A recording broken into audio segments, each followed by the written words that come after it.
Welcome to Shivasai academy. ఈరోజు మన topic వచ్చేసి చెరువు లెసన్. ఇది స్వాగతం అనేటటువంటి ప్రక్రియకు చెందినటువంటిది, గుర్తుపెట్టుకోండి.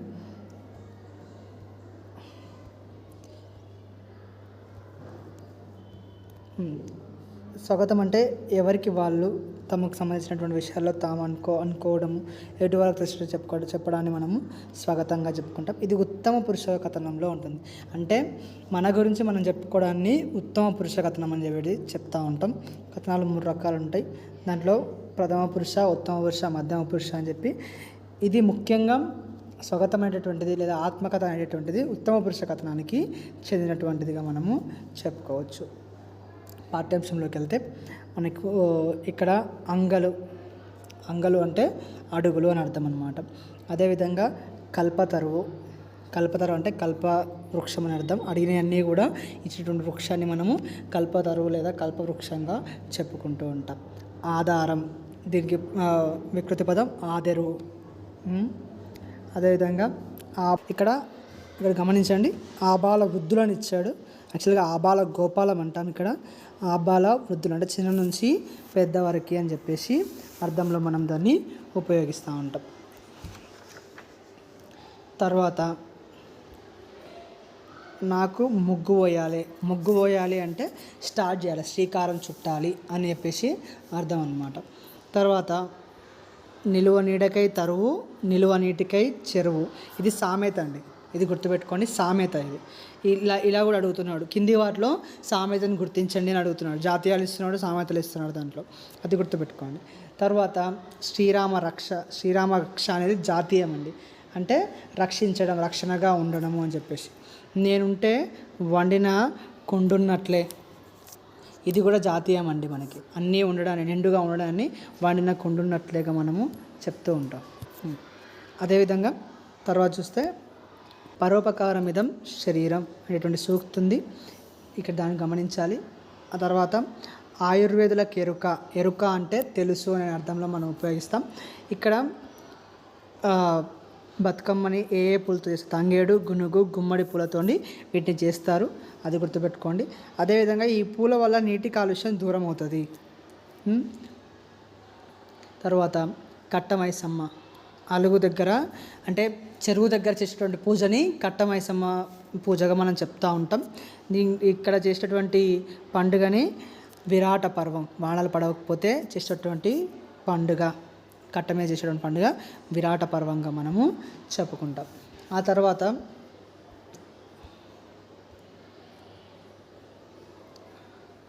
బేష్ అనిపించుకున్నారు అంటే గొప్ప అనిపించుకున్నారు.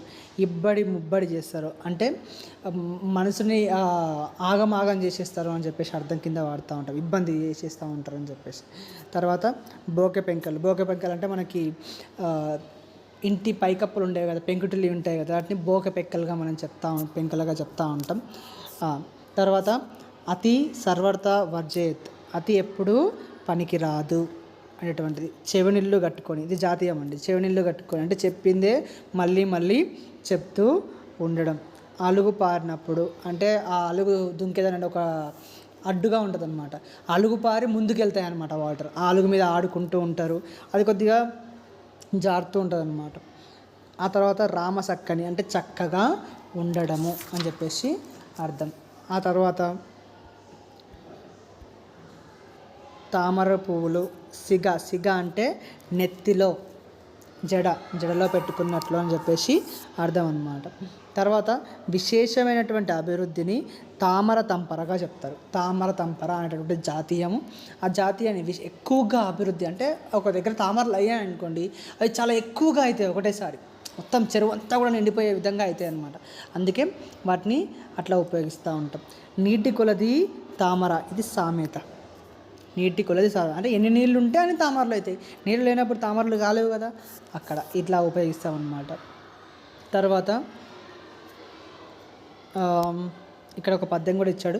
ఎప్పుడు సంపద కలిగిన అప్పుడే బంధువులు వత్తురది, ఎట్లా అంటే వచ్చేవాళ్ళు ఎట్లన్నా. తెప్పలుగా చెరువు నిండిన కప్పలు 10,000 చేరు గదరా సుమతి. చెరువు నిండితే ఏమవుతుంది? మంచిగా నీళ్ళు నిండితే ఏమవుతుంది? కప్పలు 10,000 వస్తాయి అని చెప్పినటువంటి వ్యక్తి బద్దెన. సహనం కావాలన్న గుట్టును నా గట్టున మీరు నేర్చుకోవాలి. గుట్టు అంటే రహస్యాన్ని నా గట్టున మీరుండి నేర్చుకోవాలి. ఎంతోమంది చేపలు పట్టడానికి వెయిట్ చేస్తూ ఉంటారు అని చెప్పి చెప్తూ ఉంటారు అన్నమాట. అసలు రంగు బయటపడిందని చెప్పే సందర్భంలో కప్పలు చేపలు బయటపడ్డాయి అన్నదాన్ని అన్న పదబంధాన్ని ఉపయోగిస్తూ ఉంటారు అన్నమాట. ఇది కూడా జాతీయం అండి. చెరులో బర్లను తోలి కొమ్ములను బేరం పెట్టినట్లు గుండె చెరువైంది, గాలం వేయడం, గండి కొట్టడం, ఇవన్నీ కూడా జాతీయాలు.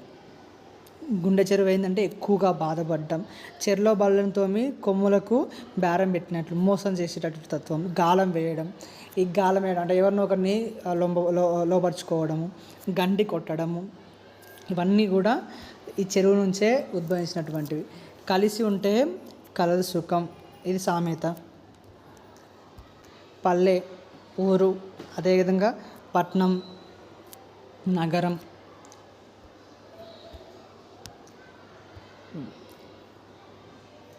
వచ్చిన వారికి ఆనందం, ఇచ్చిన వారికి ఆదాయం, ఉభయతారకంగా అంటే ఇద్దరికీ కూడా నచ్చే విధంగా, ఇద్దరికీ కూడా లాభంగా ఉండే విధంగా. చిత్తుబొత్తయింది అంటే చిత్తుబొత్తు అని చెప్పేసి అంటాం. రూపాయి కాయిన్కి హెడ్స్ టేల్స్ అని అంటాం కదా, వాటిని చిత్తుబొత్తుగా చెప్తూ ఉంటాం. అంటే అటు ఇటు అయిపోయింది అనమాట. ఒకప్పుడు ఎంతో మంచిగా ఉండేవాళ్ళం, ఇప్పుడు ఇట్లా అయిపోయింది అని చెప్పడానికి చిత్తుబొత్తు అయింది అని వాడతాం. నన్ను చూసి కళ్ళల్లో నిప్పులు పోసుకుంటున్నారు అంటే ఓర్చుకోలేకపోతున్నారు, ఓర్చుకోలేనటువంటి తనం. శానాతనం అంటే హుషారుతనం చేయటం. అనిత్యాన్ని శరీరాన్ని అందరి సొమ్ము నాకే రాని, ఇది సామెత అండి. అదేవిధంగా గంగాళమంతా ఉండేదాన్ని తాంబాలమంతా అయినా చిన్నగా అయిపోయినా అని చెప్పేసి చెప్తున్నాను. ఇది జాతీయం అండి. ఈ విధంగా మనకి జాతీయాలు మీనింగ్స్ ఏవైతే ఉన్నాయో అవన్నీ కూడా వీటిలో నుంచి మనము నేర్చుకోవాలి. విలవిలలాడిపోతున్నా, తట్టుకోలేకపోతున్నా, నానాటికి తీసికట్టు నాగమ్మొట్లు, ఇది కూడా మనకి జాతీయంగా ఉపయోగిస్తాం. తర్వాత అల్లం తిన్న కాకోలే. కాకి అల్లం తింటేది మొత్తుకుంటూ ఉంటుంది. అంటే ఎక్కువగా మొత్తుకోవడాన్ని మనం ఇక్కడ అల్లం తిన్న కాకిగా చెప్తూ ఉన్నాం.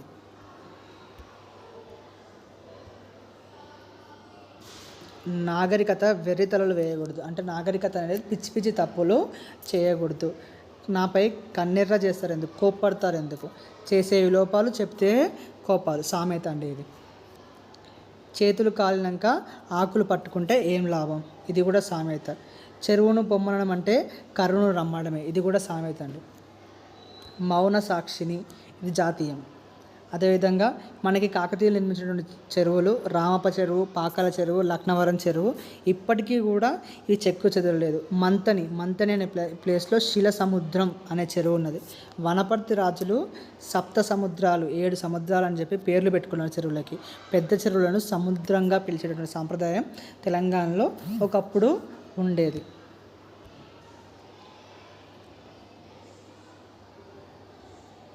సోయి రావాలి అంటే మీకు బుద్ధి రావాలి అని చెప్పేసి గదువ పట్టి, గదువ అంటే దవడ అని చెప్పేసి అర్థం కింద మనము ఉపయోగిస్తూ ఉంటాం.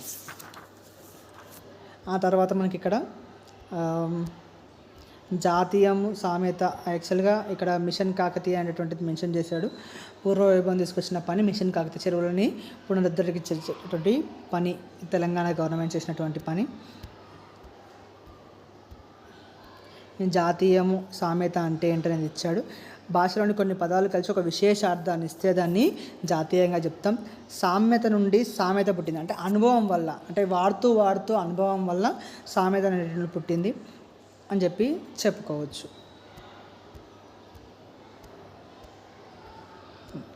తర్వాత పాఠ్యాంశానికి వెళ్తే చీమల బాలు రాసినటువంటిది పొట్లపల్లి రామారావు గారు.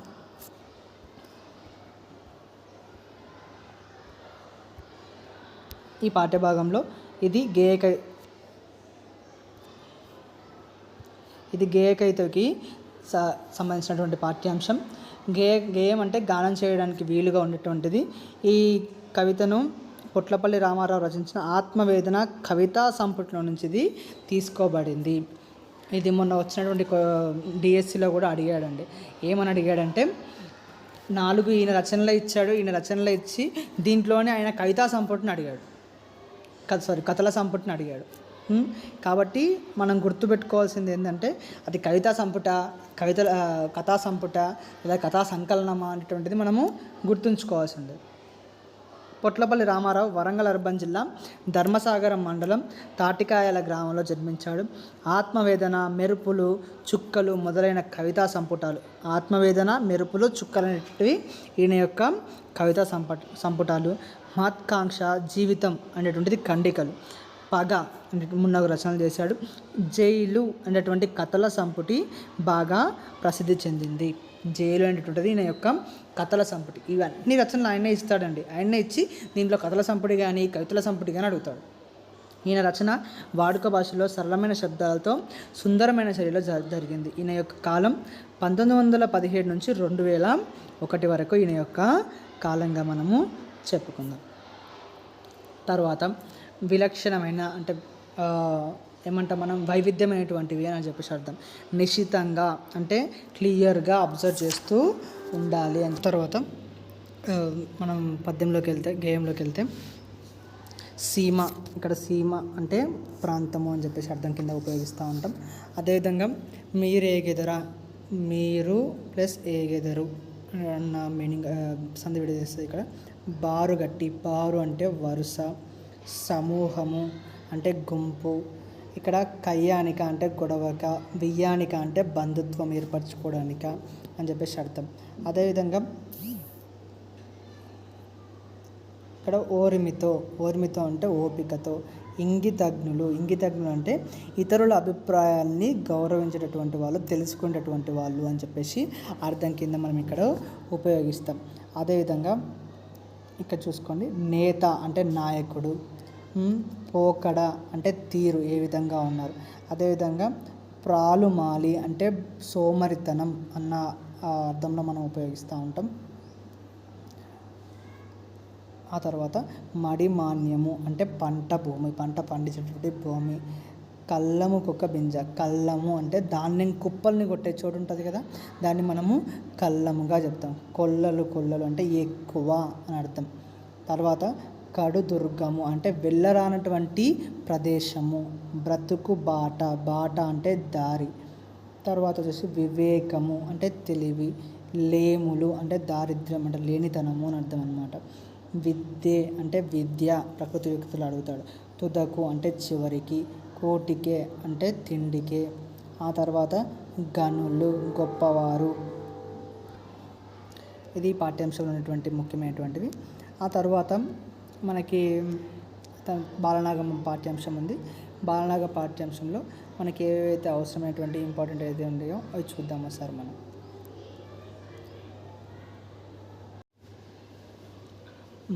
తర్వాత ఇక్కడ గాంధీజీ తన చిన్నప్పటి జ్ఞాపకాలను ఇలా చెప్పుకున్నాడని చెప్పేసి ఒకటి ఇవ్వడం జరిగింది. దీంట్లో అతను బాగా చదివేవాడని చెప్పేసి, అండ్ ఆయన వ్యాయామం వీటిని వాళ్ళ తండ్రి కోసం వదిలేసుకున్నాడని చెప్పేసి, అండ్ ముఖ్యంగా రాత అనేటటువంటిది అంత ఉపయోగం కాదు అని చెప్పేసి రాతని దస్తుర్ని ఎక్కువగా పట్టించుకోలేదని, తర్వాత మార్చుకోలేకపోయాడని చెప్పి బాధపడ్డాడని చెప్పి ఇక్కడ మెన్షన్ చేయడం జరిగింది. గాంధీ గారి ఆత్మకథ సత్యశోధన నుండి ఇది తీసుకోబడింది. గాంధీ గారి ఆత్మకథ ఏంటి అని అడిగే ఛాన్స్ ఉంది. అది సత్యశోధనగా మనము చెప్పుకోవచ్చు. తర్వాత బాలనాగమ్మ పాఠ్యాంశం. ఈ పాఠ్యాంశం మనకి జానపద కథల నుంచి తీసుకోబడింది. ఈ ఎక్కువగా ప్రజాదరణ పొందినటువంటి కథల్లో బాలనాగమ్మ కథ కూడా ఒకటిగా చెప్పుకోవచ్చు. ఆబాలగోపాలం అంటే చిన్న నుంచి పెద్దవాళ్ళకి అందరూ కూడా ఈ కథల్ని ఆస్వాదిస్తారు. ఇది ఒక అద్భుతమైనటువంటి కథతో ఉంటాయి. ఈ జానపద కథలు అంటే మాయలు మంత్రాలు ఇటువంటి వాటితో ఉంటాయి అన్నమాట. దీంట్లో చూసుకుంటే మానవాతీత శక్తులు, తంత్రాలు, సహాత కథలు అనేటివి ఎక్కువగా కనబడుతూ ఉంటాయి. చెవి కోసుకుంటారు అంటే ఎక్కువగా ఇష్టపడి వింటారు అని చెప్పి చెప్పుకోవచ్చు. బాలవద్దిరాజు తల్లిదండ్రులైనటువంటి బాలనాగమ్మ, కార్యవద్దిరాజులు ఎవరైతే ఉన్నారో వీళ్ళని కాపాడడం కోసం చేసినటువంటి పనే బాలనాగమ్మ కథలో మనకి ఉంటుందన్నమాట. ఇక్కడ 300 ఆమడల దూరం. ఆమడ అంటే 8 మైళ్ళు. ఎన్ని మైళ్ళు? 8 మైళ్ళ దూరం. చక్రపట్నం అనే ఒక రాజ్యం ఉంది. ఆ రాజ్యంలో నవాబ్ భోజరాజు భార్య పేరు లక్ష్మీదేవమ్మ. ఆయన భార్య పేరు లక్ష్మీదేవమ్మ. ఇక్కడ జటంగముని పర్వతం పైన ముని చెప్పినట్లు 4 మర్రి చెట్ల నడుమ అని చెప్పేసి గుర్తుపెట్టుకోండి. ఎక్కడ ఈమెకి పనులు దొరుకుతాయని చెప్పేసి అన్నాడు. 12 తలల నాగేంద్రుడు. ఎన్ని తలల నాగేంద్రుడు అడిగే ఛాన్స్ ఉంది. 12 తలల నాగేంద్రుడుగా మనము చెప్పుకోవచ్చు. ఆ తర్వాత ఆరగించింది. ఇక్కడ ఆరగించింది అంటే తిన్నది అని అర్థం అన్నమాట. ఈమెకి 7 మంది బిడ్డలు పుడతారు. ఆ 7 మందికి ఒకరి పేరు సూర్యనాగమ్మ, చంద్రనాగమ్మ, ఉత్తర కన్య, దక్షిణ కన్య, పగడాల సంగమ్మ, మునికన్య, బాలనాగమ్మ. చివరి ఆమె బాలనాగమ్మగా మనము చెప్పుకుంటాం. కడుపులో పెట్టుకొని కాపాడుకో అంటే జాగ్రత్తగా చూసుకో. మారు మనువు అంటే ఇంకొక పెళ్ళి చేసుకోకు, ఆగమైపోతుంది, ఆగమాగంగా అయిపోతారు అని చెప్పేసి. రాచరికం అంటే రాజుగా ఉండేటటువంటిది. తర్వాత ఏం చేస్తారు, మంత్రులందరూ కలిసి మాణిక్యాల దేవి అనేటటువంటి ఆమెతోని మళ్ళీ పెళ్లి చేస్తారనమాట. అట్లా ఢిల్లీ పాదుషా అంటే రాజు, ఢిల్లీ రాజు. జమాబందీ అంటే భూమి శిస్తు సంబంధించినటువంటి లెక్కల్ని జమాబందీ అంటామన్నమాట. తాకీద్ వచ్చింది అంటే ఆజ్ఞాపత్రం వచ్చింది అంటే రావాలి అని చెప్పి ఆర్డర్ వచ్చిందనమాట. చిలుక పలుకులు అంటే మంచిగా మాట్లాడడం. కన్నామ కష్టాలు అంటే చెప్పుకోలేనటువంటి కష్టాలని పెట్టింది అని చెప్పేసి.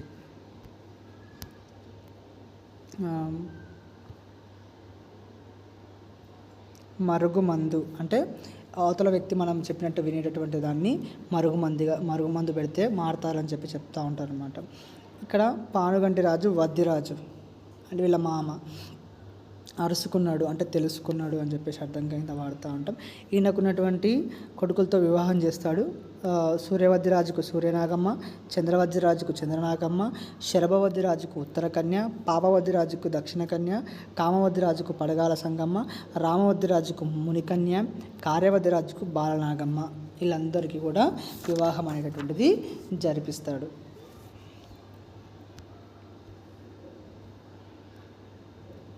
కక్షగట్టి ద్వేషంగా పన్నులు. ఈ పన్నుకి మనము రికమని కూడా చెప్పుకుంటూ ఉంటాం ఇంకో అర్థంలో.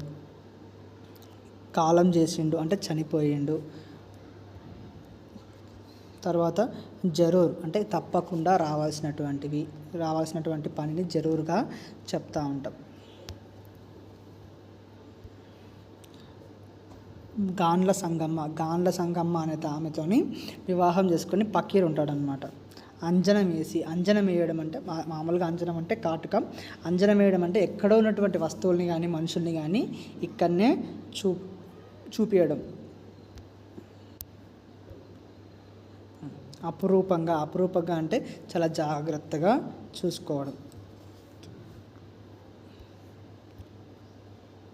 జంగమదేవర వేషం.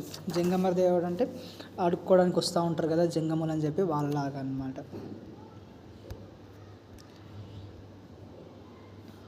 ఈమె నల్ల కుక్కగా చేసి తీసుకొని పోతాడు. దండు అంటే సైన్యం. గడియ అంటే 27 నిమిషాల కాలం అని చెప్పేసి అర్థంగా మనం వాడుతూ ఉంటాం. ఈడు అంటే వయస్సు. 600 ఇది జాతీయం అండి అంటే ఏది ఏమైనప్పటికీ కూడా సాధిస్తామని చెప్పుకోవడం. కర్కోటకుడు అంటే కఠినమైనటువంటి వ్యక్తి అని చెప్పి చెప్పుకోవచ్చు. ఈ ప్రాణం ఎక్కడుందంటే చిలుక కంఠంలో అతని ప్రాణం ఉంటుంది. 2 గండబేరుండ పక్షులు అంటే 2 తలలు కలిగినటువంటి పక్షి. ఈ పక్షి ఏనుగును కూడా తన్నుకొని ఎత్తుకొని పోయేంత శక్తి కలిగినటువంటిది అని అర్థం అన్నమాట. నీ కథ ప్రకృతి వికృతిలో ఉపయోగిస్తూ ఉంటాం. ఈ విధంగా బాలనాగమ్మ లెసన్లో ఉన్నటువంటి ముఖ్యమైనటువంటి పాయింట్స్ అన్నీ కూడా మనము చెప్పుకున్నాం. ఆ తర్వాత ఇవన్నీ కూడా మనకి ఎగ్జామ్లో ఏ టైంలో ఎక్కడి నుంచి అడుగుతాడు అనేటటువంటిది మనకు తెలియదు కాబట్టి ఖచ్చితంగా మనం వీటన్నిటిని కూడా గుర్తుపెట్టుకోవాలి. ఎందుకంటే మొన్న అడిగినటువంటి ఎట్లో అడిగినటువంటి క్వశ్చన్స్ అయితే ఎక్కడో ఉన్నటువంటి ప్రాజెక్ట్ పనిలో నుంచి తీసుకొచ్చి అడగడం జరిగింది. కాబట్టి ప్రతి ఒక్క లైన్ కూడా మనము నేర్చుకోవాల్సిందే. మనం జాబ్ కొట్టాలన్న తపన ఉంది అంటే ప్రతి ఒక్క పాయింట్, ప్రతి ఒక్క లైను, కింద చివరి లైన్ కూడా మనం చదవాల్సి ఉంటుంది. కాబట్టి ఖచ్చితంగా ప్రతి ఒక్కటి చదవాలి, గుర్తుపెట్టుకోండి. పల్లెటూరి పిల్లగాడ రాసినటువంటిది సుద్దాల హనుమంతు గారు.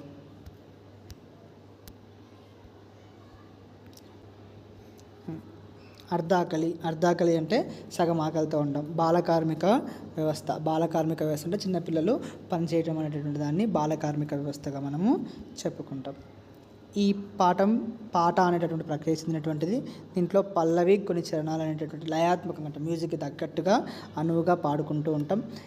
సుద్దాల హనుమంతు గారు రాసినటువంటి ఈ పాట పల్లెటూరి పిల్లగాడ అనేటువంటి శత జయంతి సందర్భంగా దీన్ని ప్రచురించారు.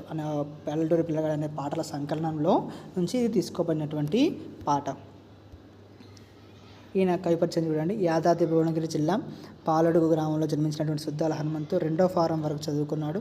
తల్లి లక్ష్మీ నరసమ్మ, తండ్రి బుచ్చిరాములు. హనుమంతు హేతువాదిగా అంటే నిజాన్ని మాత్రమే, ప్రూవ్ చేసేదని మాత్రమే నమ్మేటటువంటి వాడు వ్యక్తి అనమాట. వ్యవసాయ శాఖలో గుమాస్తాగా పనిచేశాడు. ఆ ఉద్యోగాలు రాజీనామా చేశాడు. అనేక చైతన్య గీతలు, బుర్రకథ, గొల్లసుద్దులు, పిట్టల దొర, యక్షగానం అనేటువంటి కళారూపాలతో ప్రజల్ని చైతన్యపరిచాడు. ముఖ్యంగా తెలంగాణ ఉద్యమంలో ఎక్కువగా పాటల ద్వారా అందరినీ ఉత్తేజపరిచిన వ్యక్తులలో సుద్దాల హనుమంతు గారు కూడా ఒక్కరిగా మనము చెప్పుకోవచ్చు. 6/6/1910 నుంచి 10/10/1982 వరకు ఈయన యొక్క కాలం. యజమానుల వేధింపులు, కష్టాలు. ఈడు అంటే వయస్సు, ఈడు అంటే అదే వయస్సు అని చెప్పేసి అర్థం కింద వాడుతూ ఉంటాం. ఇక్కడ కొలువు అంటే ఉద్యోగం, ఆస్థానం లేదా కొలువు అని చెప్పేసి చెప్తూ ఉంటాం. చింపుల అంగి అంటే చొక్కా. మనం కొప్పెర అంటే నెత్తిపైన కప్పుకునేటటువంటి దాన్ని కొప్పెర అంటాం మనం. చిల్లులు అంటే రంధ్రాలు అని చెప్పేసి అర్థం. తాటి జగ్గలు, తాటి మట్టలు అని చెప్పేసి ఉంటాయి. వాటితో మనం కొంతమంది పల్లెటూరులో ఉన్నటువంటి వాళ్ళు చెప్పుల్లాగా ఉపయోగించేటటువంటి వాళ్ళు అనమాట వాటిని. కాలి జోడు అంటే జత. బాట అంటే దారి. అదేవిధంగా దొడ్డి అంటే పశువుల కొట్టం ఉంటుంది కదా, దాన్ని మనకు దొడ్డిగా చెప్తా ఉంటాం అన్నమాట. ఆ దొడ్డికి దొరవైపోయి అంటే ఆ దొడ్డికి నువ్వే హీరో అయిపోయినావా అని చెప్పేసి. గొడ్లు అంటే పశువులు అని చెప్పేసి అర్థం అన్నమాట. ఎవ్వరు ఏమన్నారు.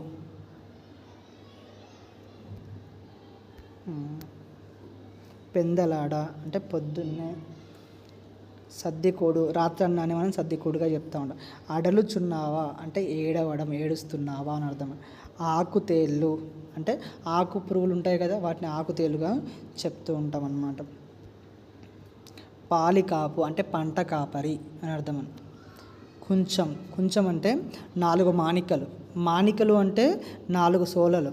ఒక మాణికకు 4 సోలలు.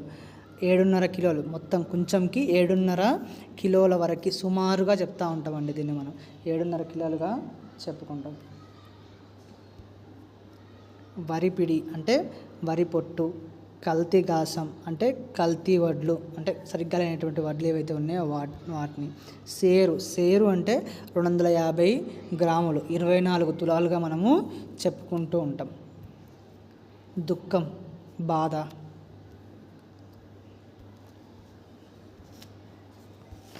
ఈ విధంగా పల్లెటూరు పిల్లగాడలో అని చెప్పుకున్నటువంటి అర్థాలు ఏవైతే ఉన్నాయో ఈ అర్థాలని గుర్తుపెట్టుకోండి.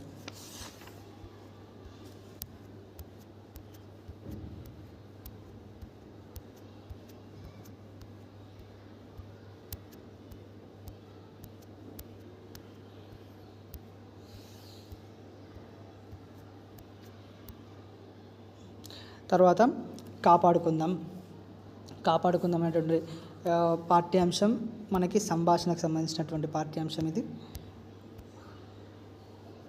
ప్రకృతిని కాపాడుకోవడం అనేటువంటి పాఠ్యాంశం యొక్క ఉద్దేశం సంభాషణ అనేటటువంటి ప్రక్రియలో ఉంటుంది.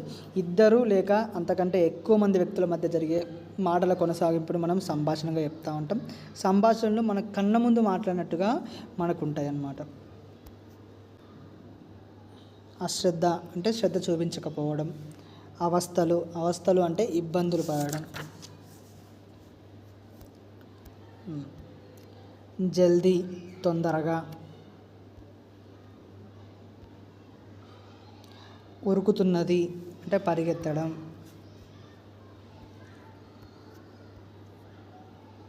జాగా అంటే స్థలం.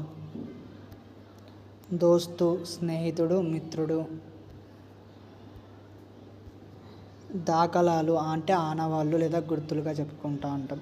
కబ్జా, దౌర్జన్యంగా ఆక్రమించడానికి కబ్జాగా చెప్తూ ఉంటాం. కష్టకాలం వచ్చింది అంటే ఇబ్బందులు పడే సమయం వచ్చింది అని చెప్పేసి. కర్మాగారాలు అంటే పరిశ్రమలు.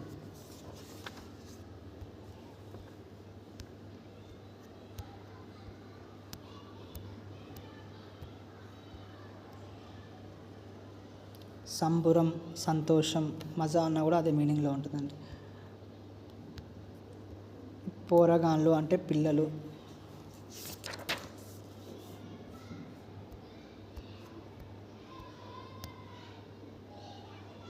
సోయి అంటే బుద్ధి, ఆలోచనగా మనం చెప్పుకుంటూ ఉంటాం.